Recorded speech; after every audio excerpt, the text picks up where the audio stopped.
Ready, everybody? Sure.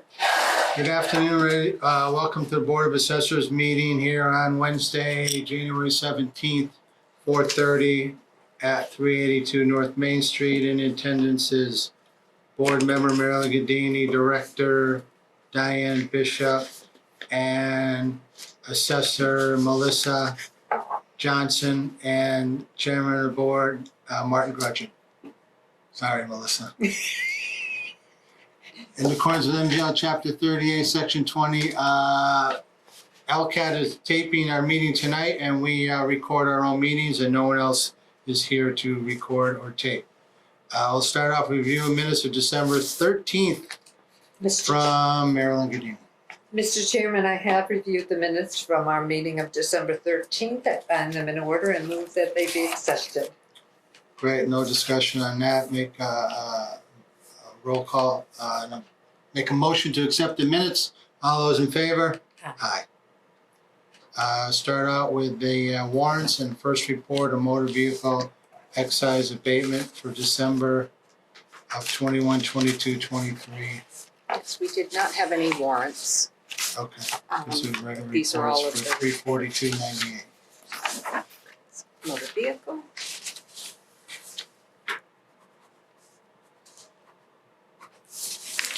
And 24 real estate abatement, 31,143, and the CPA evaded 296.56. What is that? The That's, swap program? Yes, senior work off abatement program. It's a great program.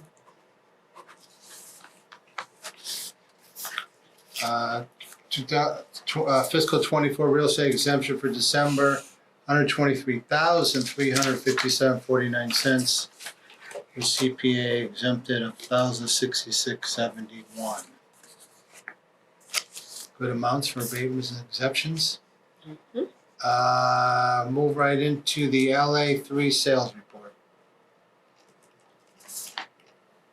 which looked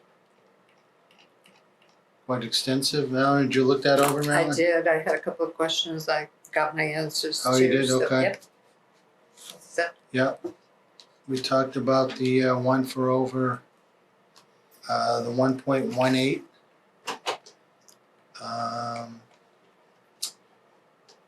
Was that, oh, the sale was in December too, okay. mhm.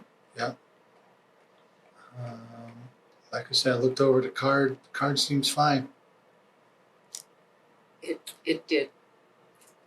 It had some old home, it was all renovated, and then it had a whole brand new addition. Addition, right. So I felt that it was pretty on target, and even what they were listing it for, we were actually below that amount. Right. And he might have just wanted to cut his losses because you've got to keep paying taxes. So. Right. And we'll see. Maybe it happens with the next year. Yeah. I don't know, I didn't look at the .72 one. Is that anything unordinary? Bottom of the first page. It is. I'm not going to say it's ordinary or unordinary, Renovated but or you anything, would or? never know that this house was there the way it sits on the lot. Okay. Which means it's way off. It's opposite the school, Yeah, right on the curb. okay.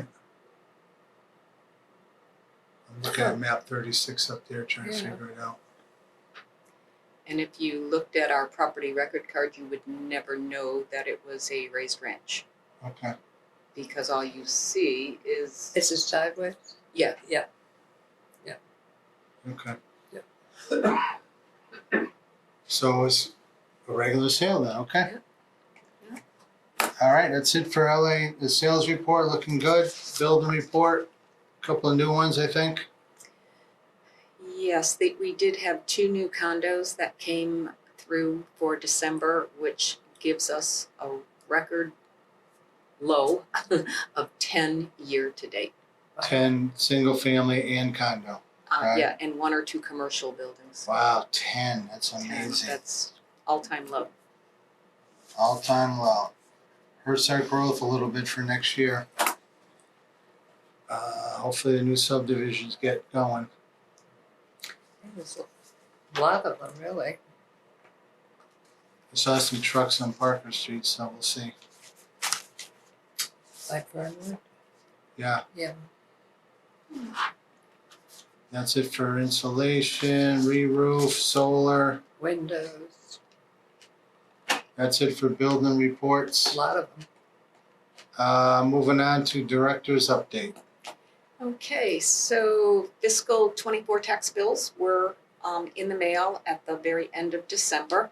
And these bills reflect the new assessments that were approved in September of 2023 and the tax rate, which is $18.54, and that was approved in November.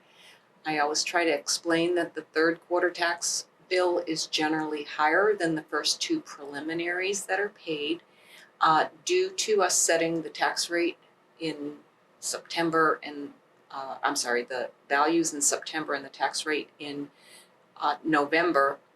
We can only do a preliminary tax bill for the first two quarters. Once the rate and values have been updated, then they calculate what the full value is. Tax rate. Let me start that again. We calculate what the full tax bill will be for the fiscal year, and then we deduct the preliminary payments, and whatever is remaining is split into two installments. Yes, divide by 2.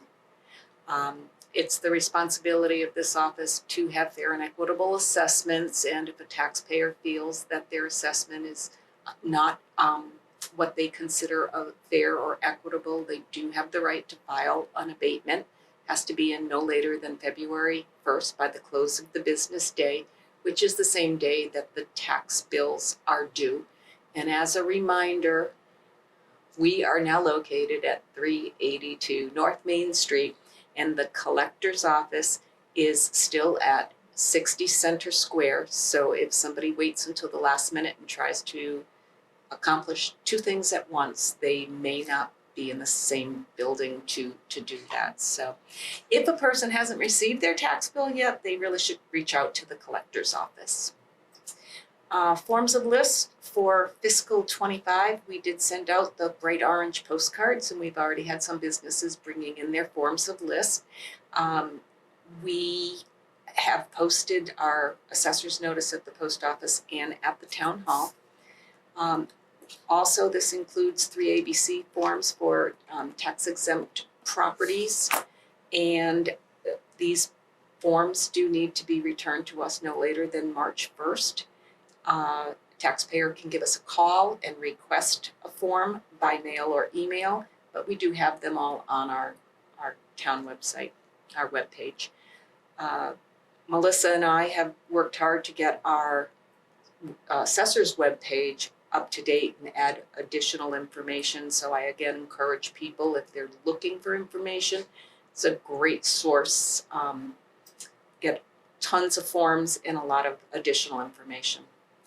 The first motor vehicle excise commitment for calendar year '24, we received it over the weekend.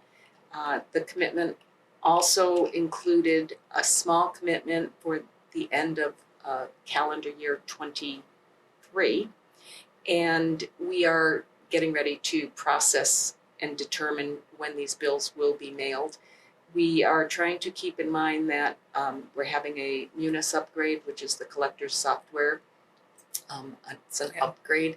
We also process abatement applications through it, and we do not want to time the bills going out at the same time that this software is going to be down for a few days. So we're trying to get it so it's right after the conversion happens, if it moves forward.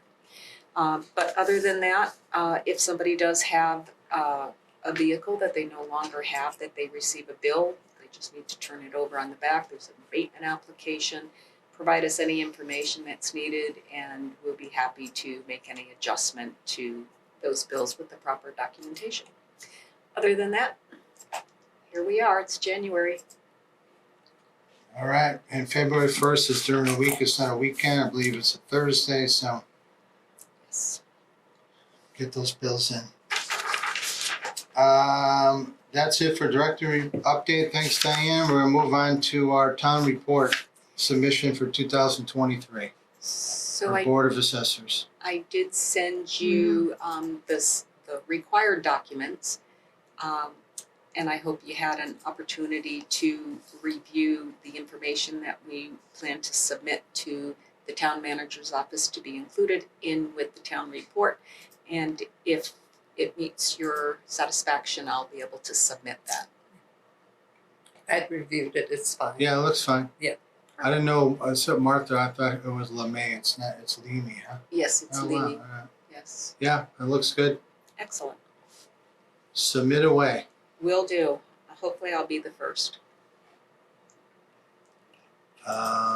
And that is it, I believe, for open session. It is. I make a motion to adjourn executive session.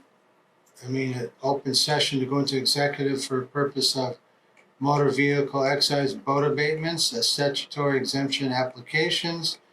Look at one or two real estate abatements and an ATV update, and we will only return to record our votes. Take a roll call vote. Marilyn Gadini, Yes. Martin Gudgeon, yes.